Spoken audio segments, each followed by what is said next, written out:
Hi, so this part is about finance. It's not usually a funny topic, but actually it's a very important topic for us to survive somehow. I know it's non-profit organization here in Štvanice as well in your organizations. However, we need to finance the wave somehow. So I would start with the presentation about our numbers. Yeah. Yes. So this is how we are trying to get some income. I divided the income by provided services. I don't know if you know it. We are not supported by any grants from state, so we have to manage to get some income from all services which we provide to our customers.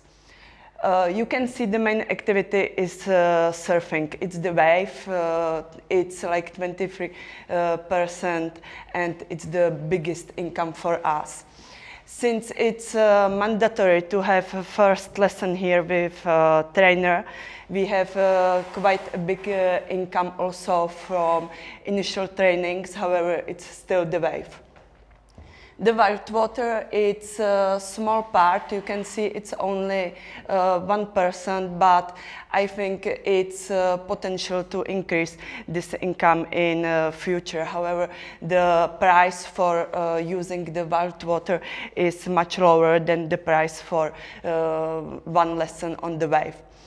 With the surfing and with the initial training, it's connected also the rental. You can see it's 28%. However, it really depends on type of riders. I'm not sure how it is going to be in next years, because when we started, a lot of people came and they didn't have their equipment, so the rental took a big part of the income. However, in next years it could be different, so we will see. As I said, we don't have grants, so we have to work also with other activities here, especially for winter season. We are preparing some activities here in the house, such as exercises, co-work, some events and parties. So this is in the other activities, and you can see it's still small amount. However, for the off-season, it should increase. Big part is house sublease, because we are leasing this house to other organizations, especially Prague Surf Club, and we have big close collaboration with them, so it's also kind of income for us. And there are some other smaller incomes. You can see direct payments, which is quite big. However, these are payments which are directly paid to us from customers by QR code. So I didn't split it to categories, because sometimes it's payment for beer, other time it's payment for rental. The other part is our expenses. Next slide, please. So here you can see what we pay for.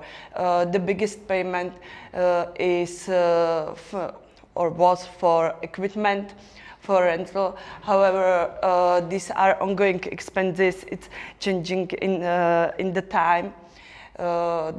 The expense was big at the beginning, and I think it's gonna be a little bit higher than it was at the end of September.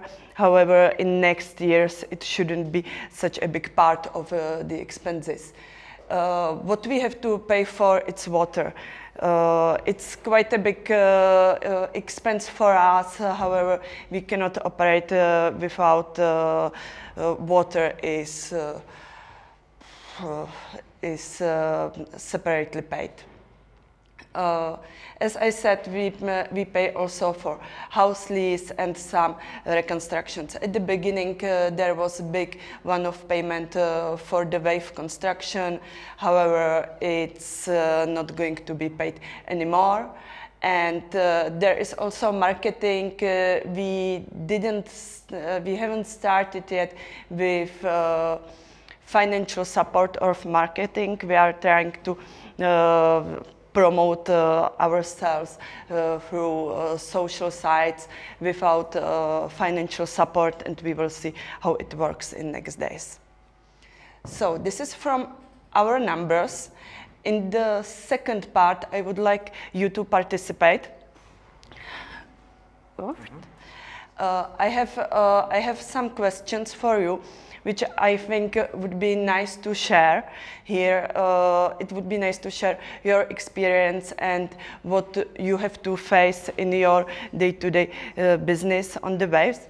At the beginning, I would like to continue with the income and expenses. If there is something what you have to pay, or if there are any other activities from which you have the income. As I heard, it was the connection with rescue systems. It was perfect for us because nowadays we don't have any activities here, and I think it could be for us some kind of income into next days. So do you have something what you would like to share related to expenses or income? Well, I have a question. So you said you pay for the water. Is that because how's the water otherwise used if it's not going through the wave? Why do you have to pay for it?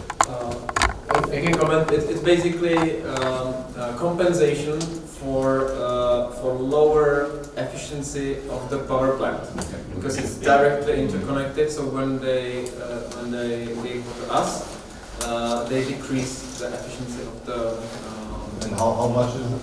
It depends on it depends on quantity of slots, because the payment is much higher during season.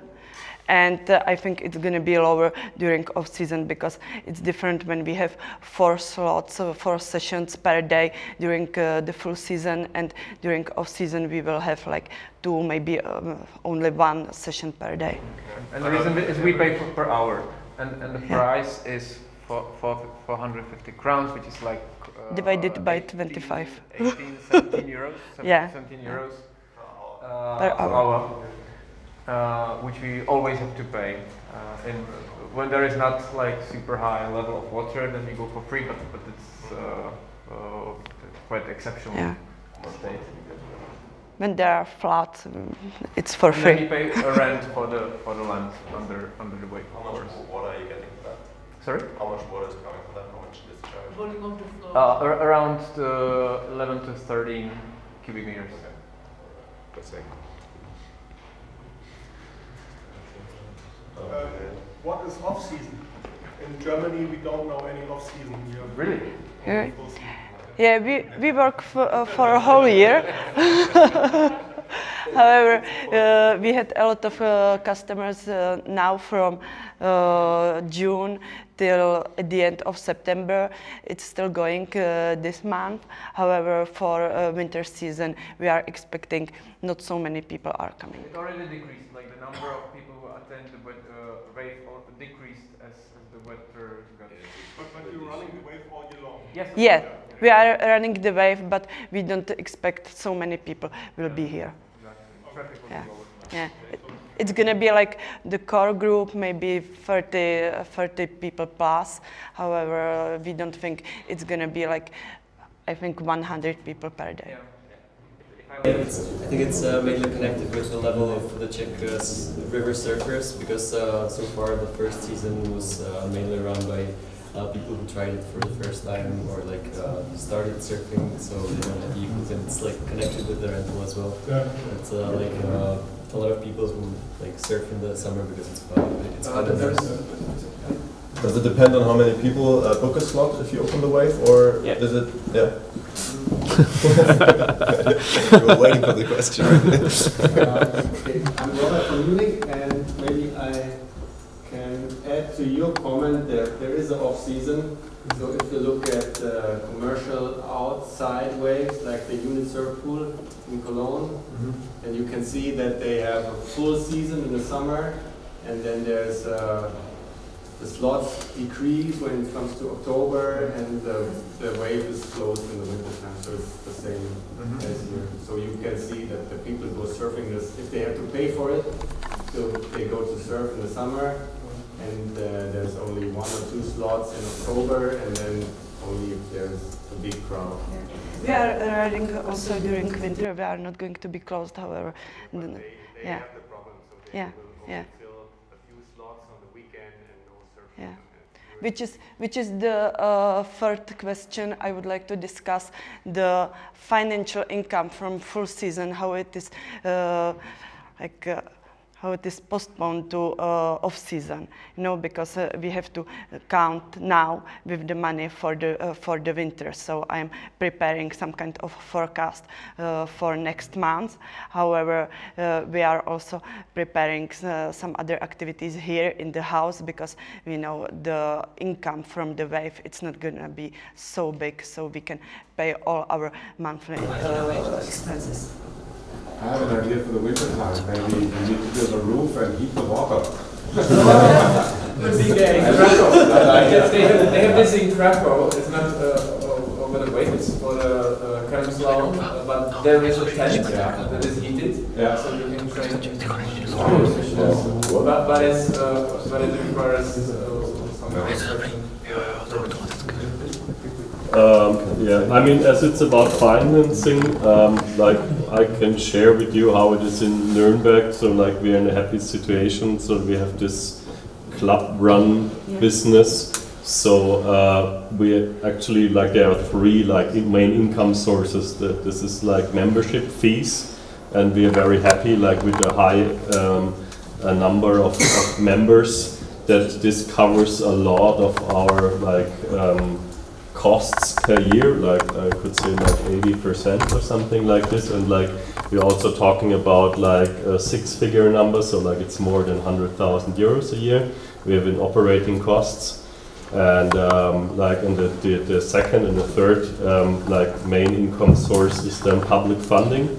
As we are a non-commercial club or a organization, we get some funding from the city and from the state, so we are organized a little bit also like in this like sports clubs system, so like there's a guaranteed funding. And the third one, I mean, we were talking about the fourth one, like cooperation within organizations. We don't have this, but the third one is commercial, and for sure there's off season because the commercial is mainly running in summertime and it's nice weather. And for us this is like public surf slots, which is aside to the member surf slots during the week, but we launched like also like now surf courses. Like we have like trainers, and they come with equipment, with the cooperation with the local surf shops, and like we charge more than 100 euros for like 4 hours or surf course. So this is an income source. And yeah, that's mainly. Or we have cooperation with companies, so we rent like certain slots every other week.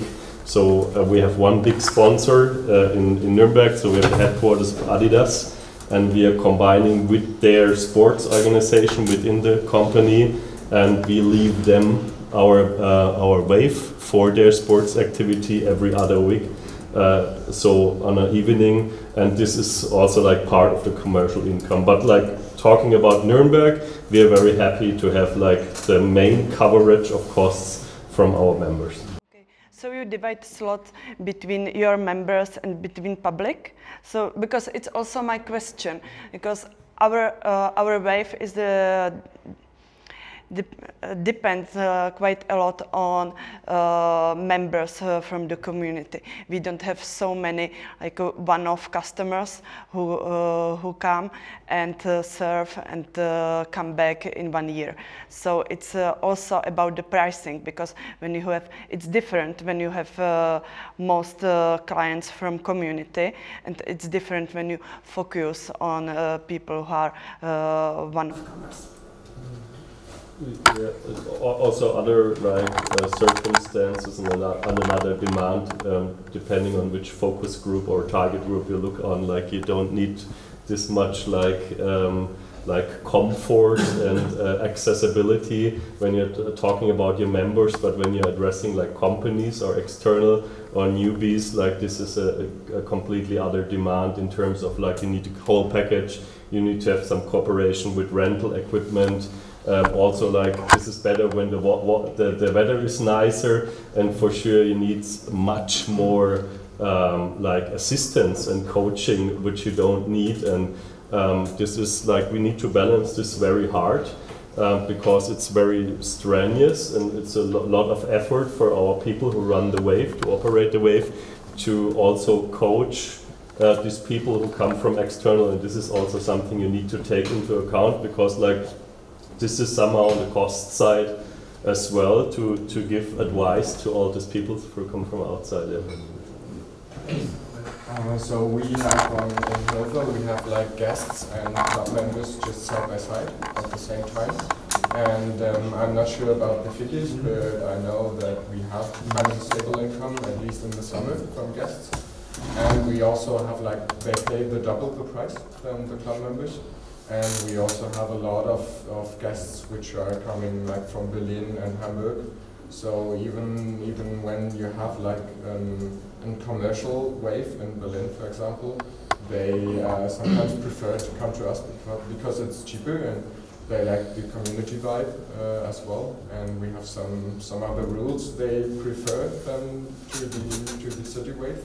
So I think it can work to have it in the same slot.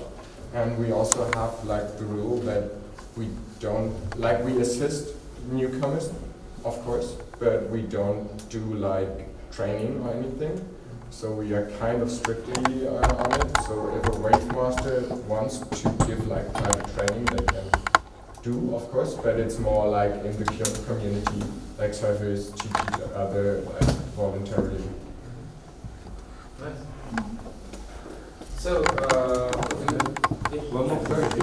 Yeah, it's one question, just in Lyon to make the community bigger, and even if it's indoor pool, because they have a little bit like you, at the beginning was only beginners, and now it's more I'm a good surfer, but they are doing, and it's working pretty good, like repairs and shaping room during the winter. And here you have the infrastructure, and I think it's easy to do. Like you can repair the boards, build your own boards, and I think it's not a big thing, but it can put people together, increase the community, and it can be also a little bit of incomes. How much do you charge here for the club members and for guests? We have the same prices. And how much is it? It's 400 Czech crowns per session, per slot. It's 15, 16 euros. Plus a yearly membership for the club members, or? We don't have any. But you can buy credit and then you can buy. To half price. Yes, you can buy some credits, but we don't have some like packages for group members yet. But the memberships could destroy us if we set the memberships wrong. It could destroy our cash flow. So that's why we are careful, because it's our first season, so we want to first observe the numbers from all of the actually, and launch memberships in case it will make sense. But generally speaking, I think in some of the clubs in Germany, the members that actually serve, that's one group, but maybe 2 or 3 times more are members just because they really like the idea and they want to support it. So that's the thing on which we are working this time, because we have quite a lot of people from core group. So we would like to focus on some kind of membership for the core group. These are people who are volunteers and who are working for the club. and other prizes for people from community, but not core group, because we have like three different types of customers. It's core group, people from community, which is quite big around the wave, and one-off customers. We don't have a lot of the third group. We have a lot from the community, and then there is around 35 people who are from a core group. So we have to find some types of memberships for all three groups. Yeah. Which is quite hard because, as I said, we have big community, and nowadays it would be around, I would say, 80, maybe 85% from customers from the community, and the rest are one-off customers. So we don't have many of these. Well, if you try to reach out to the local sports university to get like a connection going, like train sports students for surfing and as another income source?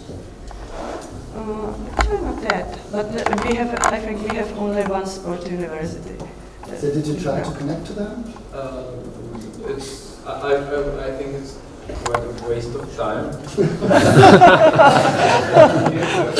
Honestly first. They have their own university clubs funded by the university, so it would be quite difficult to find some reasonable way to interact. They also have the other competing wildwater course. It's university, the one in Troja.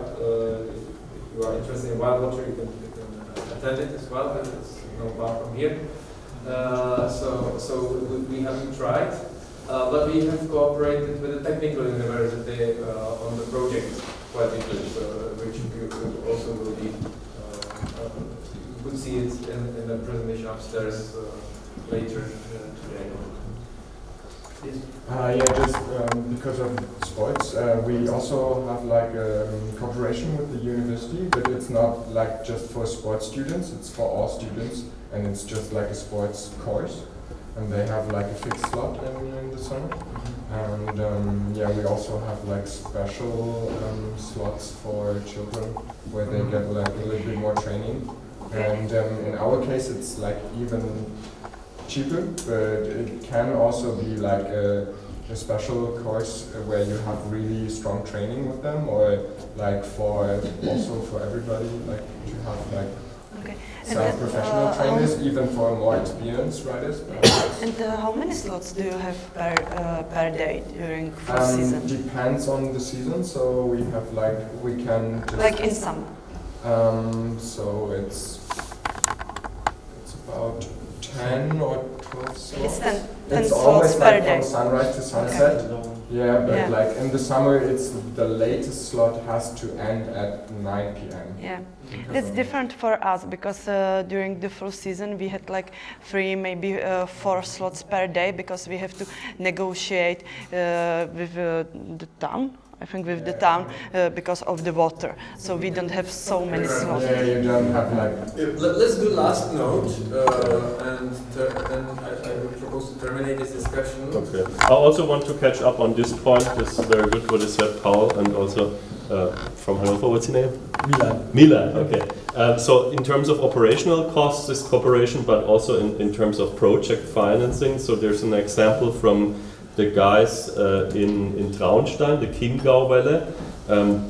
They have arguments, or not arguments, but like their negotiation with the city council to set up the wave includes like a local school who is aiming to do their sports classes there actually. So, and this is one of their puzzle pieces in building the wave and also getting a public financing for setting up their wave. So this is also very good, like might be a very good cooperation in if you are in a founding phase. Yeah.